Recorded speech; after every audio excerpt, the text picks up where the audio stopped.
June 21, 2:00 a.m. A storm moves unseen across Iranian skies. The B-2 Spirit, invisible, silent, unstoppable. 3 targets: Fordow, Natanz, Isfahan, the core of Iran's nuclear ambition. Inside each bomber, the GBU-57B, America's deepest punch. For 30 hours they flew unseen, refueled mid-air, guided by silence. Below, Fordow sleeps unaware of what falls from the dark. And then the first strike pierces the silence. Natanz follows the desert. Shutter's systems go dark. Isfahan history and uranium both under fire. Beneath mountains, uranium spins, then stops forever. In Tehran, sirens scream, the night of fire has begun. In the control rooms, chaos, disbelief, and silence. America's bombers vanish as they came unseen, untouchable. But in silence lies the question, what happens next? This is just the beginning. Tehran, minutes after the strike sirens wail across the capital. Iran's top brass rush underground communication lines light up. The air defense grid awakens, radars sweep the black skies. But the skies offer no answers, only silence. Iran's generals demand answers. Where are the bombers? Across the nation, missile crews scramble to their launch sites. 300 seconds in Bavar, 373 seconds Iran's last line of defense. But firing means revealing, and revealing means death. Any launch could bring American fire raining back. In Moscow and Beijing, calls pour in, allies urge restraint. But on the streets, anger burns hotter than reason. Propaganda fills the air, every image a weapon. In secret, bunkers engineers scramble to assess the damage. And so begins the next chapter, retaliation or restraint. Across Iran's deserts, the hunt begins, but no one knows what to look for. The B-2 is more than metal. It's a shadow sculpted by science. Its surface coated with radar-absorbing polymer born from decades of secrecy.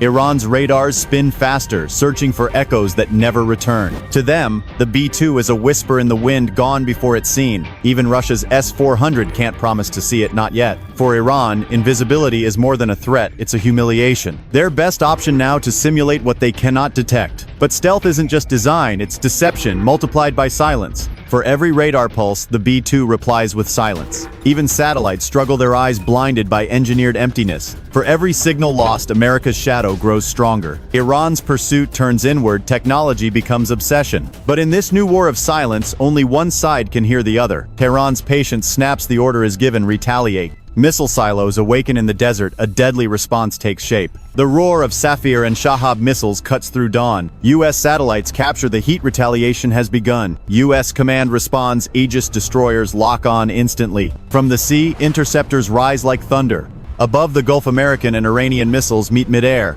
In the Persian Gulf, U.S. carrier groups go on full alert.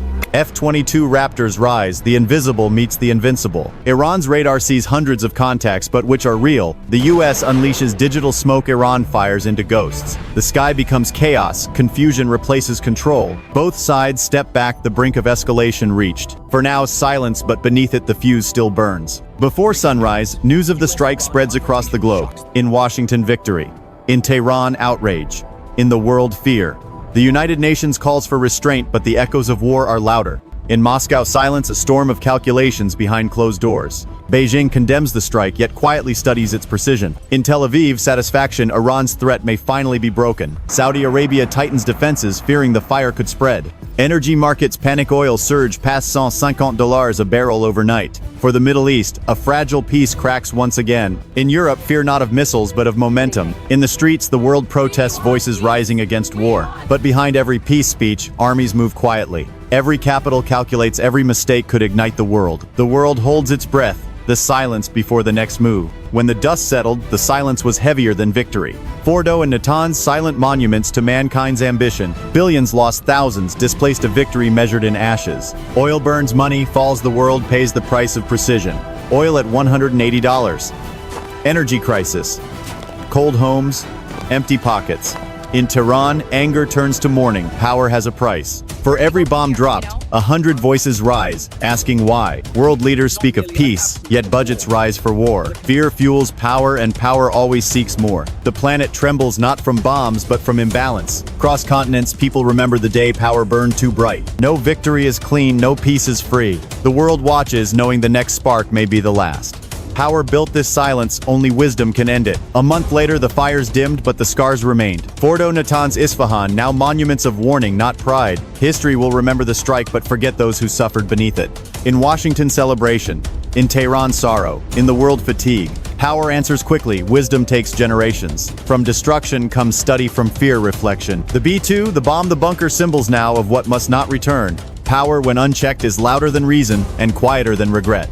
In the end, the world learned that strength without wisdom is weakness, and that silence was the lesson itself. Operation Silent Thunder, a story not of war but of warning.